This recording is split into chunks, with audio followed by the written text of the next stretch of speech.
G'day, mate, and welcome to episode 40½. Yeah, 40½. This is going to be a sort of a recap episode, a special episode, a grand finale episode. So, this is the Bite of Hell map. This is the map I've been playing for, what, a bit over a month now? A month and a half. And I figured, being that it's Christmas Day, Boxing Day, well, day after Christmas, depending on whether you guys have Boxing Day where you are, or Christmas Day. All depends on where you live in the world. I thought I'd do a quick recap episode. So, this series, we've been running 6 episodes a week plus a recap on the weekend, so people can do a catch-up if they miss stuff during the week or whatever.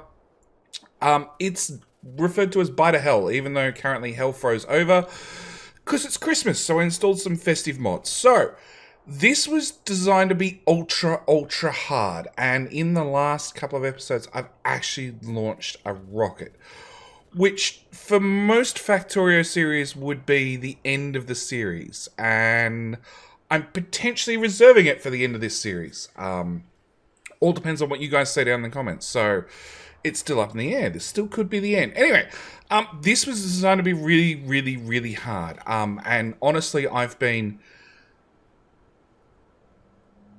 set it for Deathworld settings, and then I've upped the settings to like twice the normal difficulty for a Deathworld.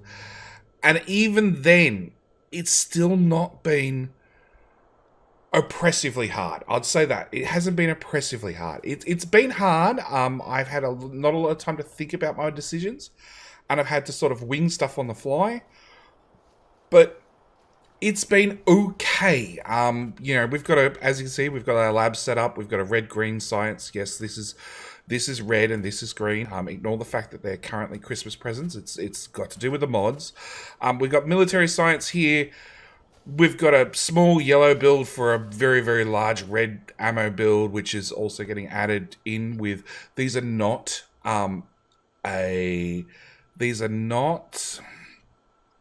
armor piercing. They're not uranium shells. They're actually poison ammo. So something one of the mods adds. It gives us the ability to make poison ammo. Why is there coal on the belt that's meant to have copper? I'm just gonna pick that up and pretend it never existed. Yeah, we've got our green circuit build. We've got your standard make most things, make everything, whatever you want to call it, which has got all sorts of weird stuff in storage that I probably need to clean out. We've got a blue circuit build. We've got speed modules to make, rocket control units to make, to do the rocket, of course. We've got, this is utility science, so that's yellow science. You can tell probably by the yellow bow. I have no idea what type this is. This is chemical science. Okay, so that's blue science right there. It's really hard to tell with the mod installed. And somewhere, down here, we have, in amongst all these Christmas trees, we have purple science, which you can tell obviously from the purple bow. Yeah, it's been an interesting map. Like I said, it has been a Deathworld. It's been continuous. It's been horrible. We've got half a dozen mods installed to make the biters a little bit more interesting. I'm actually waiting for a biter attack to run. Oh, okay. All the belts are backed up. Okay, let's go through the list. We have worms that tunnel, which is why we have holes in our walls. Yes, we have holes in our walls because the worms literally tunnel into our walls. No, the ammo belt's running. And this is a goop belt. If you remember back to version 14 of Factorio, when biters died, they'd leave goop on the ground that you collect and you have to turn into science. Well, we've got a couple of mods that do the same sort of thing. One drops alien ore, which is really handy for converting, transmuting is probably more accurate. Transmuting into different types of ore. We're actually processing that into mainly stone to make bricks, to make concrete, to pave the world. Yes, we're on a death world with horrible pollution levels. In fact, our pollution levels are bright red. Bright red is the official term, and the biters are turned up so high that they just absorb everything. Oh, there we go. We got some bullet time. So bullet time is something that happens every single time at nighttime, where we have hordes and hordes attack. So think of like your average zombie movie where the zombies only really come out at night. Think like 7 Days to Die, that sort of stuff. Yeah, the biters are extra playful at nighttime. Consequently, like they will stand here like this in a pack outside the wall all day. And then when the next night comes, they'll attack, and they attack like this, which is just waves and waves and waves of them, and then dump all the crap on the ground. And then in theory, I should have pickup towers like this one that we just activated, and I should have one there that's dead, and then one here that just activated, to pick up what's on the ground and shove it on this goop belt, which I'm still following around. Oh, right there. Because we had a worm who decided to bust through this belt and break the belt entirely. So yeah, we have a lot of different mods installed to make the biters a lot harder. Much, much harder than they normally would be. Why are you not exporting? You're literally off by a tile.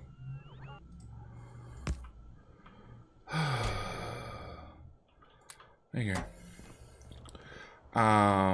So yeah, we have lots of different biters that have to be processed, and we have this wonderful belt. Nope, there's another attack. Same spot. Or right beside it. I did look at other mods like Rampart. Rampart was one that was highly recommended. Biggest problem with Rampart is I've had it... It's not exactly multiplayer safe, which shouldn't really matter, but might matter. Let's change you over to a passive provider chest.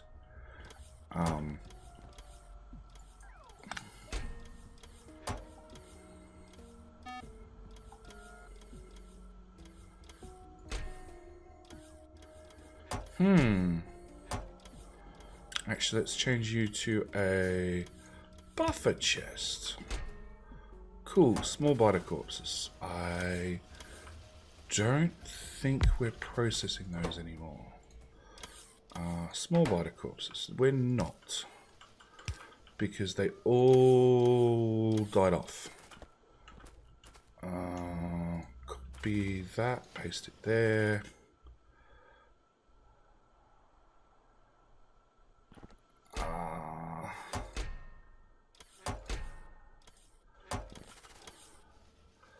Come on. Thank you. Small biter corpse. Done. Okay. As I was saying, so we have our belts that bring all our biter goop into this central line. So you can see there's some coming down here, some just came from the right.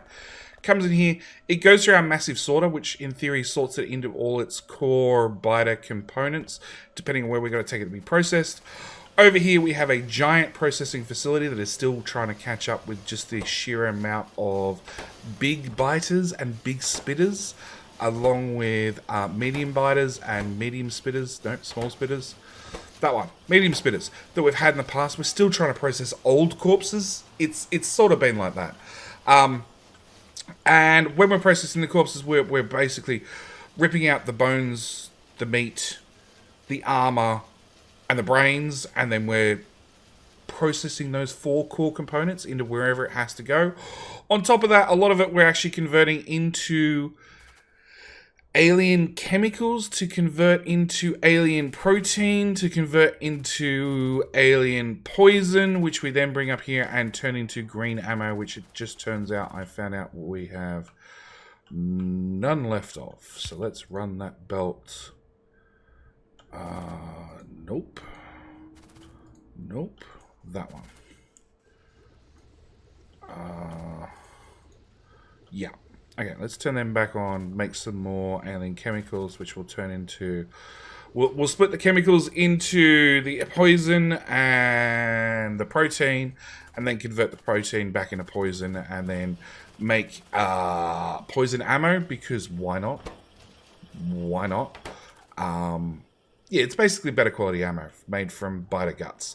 So yeah, we basically, like I said, we were on this map. It was a Deathworld, which I then cranked up the difficulty, then cranked up the difficulty, and then cranked up the difficulty again. And it was hard. It was hard. It didn't give me much time to think. There was lots of running around. But we're now at a point where I've got a rocket launch. Like, over here, we've launched, well, products finished, 2. We've launched 2 rockets. We're just waiting on these things, which is waiting on, I broke a belt. There we go. We're just waiting on rocket control units, and I could launch rockets forever. Considering we have like 150 million iron with a whole bunch of copper with a whole stone patch I haven't even tapped into yet.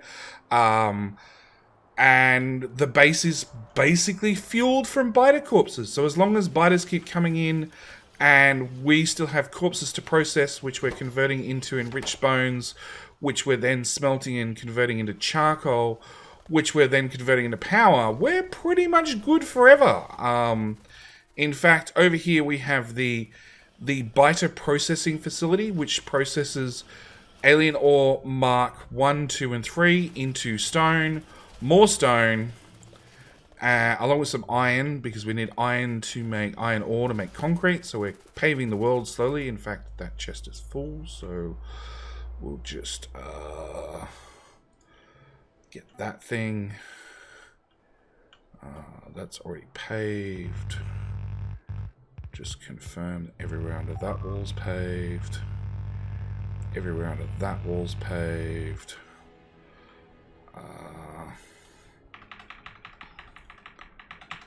Yep, nice big paintbrush. We'll just confirm everything here is paved. There was another hole in the wall. We do have a lot of holes in our walls, and these are caused by worms. As you can see, there's a part of a worm gut in there. Because the worms actually burrow into the bases, just for something a little bit different. They've actually been the biggest hassle. They die fairly quickly, but they do tend to do a lot of damage on the way through. Often breaking my belts, which I'm always eternally happy about. There we go. And in fact, this is open. I didn't ever seal that back up, and the biters haven't seemed to have cared. So yeah, we're just going to lay down a little bit of concrete all over the map. Lastly, we have Alien Ore Mark 3, which we're actually turning into uranium, because I haven't bothered to go out and get uranium yet. And if we ever get to a stage where we actually have 40 shiny rocks at all, then I'll start a Covax process, and then we'll have unlimited shiny rocks, which means I could then have unlimited power through nuclear reactors. So that's pretty much where we're at. Like I said, this is possibly the end of the series, at which point there is a playlist linked up in the top right hand corner. You can click that. You can start all the way back from episode 1. If you've ever wanted to see somebody build under pressure, then and fight biters the whole way, I'd strongly recommend this series for you. If you think biters are far too cute and cuddly and think they should be harder, again, I'd recommend this series for you. If biters scare you, probably not the series for you. Anyway, with that, I'm going to leave this episode here. Thank you so much for joining me for a half episode, a recap episode, a trailer episode. We did have Santa visit us last episode, who was kind enough to drop off a rocket launcher and 10 nukes, and I managed to launch just 4 nukes at the biters and 1 nuke at my feet. So you can always go back and watch the last episode as well if you really feel like it. If you feel like saying hello to Santa, biter Santa, that is. Biter Santa, and we have some Olafs hidden around the base, yeah, and seeing a Factorio player do what a Factorio player does when they have nukes, accidentally blow themselves up with them. Anyway, that's where I'm going to leave it. Thank you guys so much for watching. Do hope you've enjoyed, and I'll see you guys in the next one. Bye.